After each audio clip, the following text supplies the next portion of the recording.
ഇന്ന് രാവിലെ എണീറ്റപ്പോൾ കണ്ട കാഴ്ചയാണ് കേട്ടോ നിങ്ങളീ കാണുന്നത്. നമ്മുടെ വീടിൻ്റെ മുന്നിലുള്ള തോട് നിറഞ്ഞ് കവിഞ്ഞൊഴുകുന്നുണ്ടായിരുന്നേ. രാത്രി മുഴുവനും നല്ല മഴയായിരുന്നു തോന്നുന്നുണ്ട് കേട്ടോ. തോട് നിറഞ്ഞ് കവിഞ്ഞൊഴുകുന്ന കണ്ടപ്പോൾ ഞാനും മീനുകുട്ടിയും സുനിയേട്ടനും കൂടി അത് കാണാൻ വേണ്ടി ഇങ്ങോട്ടേക്ക് വന്നതാണ്. പിന്നെ നമ്മുടെ വീട്ടിലേക്കുള്ള പാലത്തിൻ്റെ ആ ഒരു ഭാഗത്ത് ഒരുപാട് മട്ടലും ഓലയൊക്കെ വന്ന് ബ്ലോക്കായി നിന്നിട്ടുണ്ടായിരുന്നേ.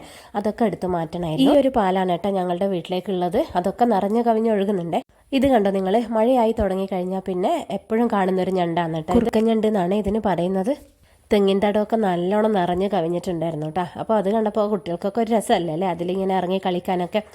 അപ്പോൾ അതൊക്കെ അവർക്ക് എപ്പോഴെങ്കിലും കിട്ടുന്നൊരിതല്ലേ. പിന്നെ ഇതാ താളിൻ്റെ ഇലയിലുള്ള വെള്ളവും അതൊക്കെ കാണുമ്പോൾ മീനുട്ടിക്ക് ഭയങ്കര ഇഷ്ടമാണ്. പിന്നെ നമ്മളുടെ വീട്ടിൻ്റെ അടുത്തുള്ള അമ്പലത്തിൽ 2 കുളം നല്ലോണം നിറഞ്ഞിട്ടുണ്ടായിരുന്നേ. അപ്പോൾ കുളക്കരയിൽ നമ്മൾ ഒരുപാട് ഈ കയ്യെണ്ണയില്ലേ, വെളിച്ചെണ്ണയൊക്കെ കാച്ചാൻ ഉപയോഗിക്കുന്ന അതുണ്ടായിരുന്നു കേട്ടോ ഒരുപാട്. പിന്നെ മീനുകുട്ടിക്ക് ഒന്ന് കുളത്തിൽ ഇറങ്ങണം എന്ന് പറഞ്ഞപ്പോൾ ഒരു സ്റ്റെപ്പ് ഒന്ന് ഇറക്കി കൊടുത്തിട്ടുണ്ട്. ഇത് അമ്പലത്തിൽ കുളമൊക്കെ നിറഞ്ഞ് നല്ല ഭംഗിയുണ്ടല്ലേ കാണാൻ വേണ്ടി.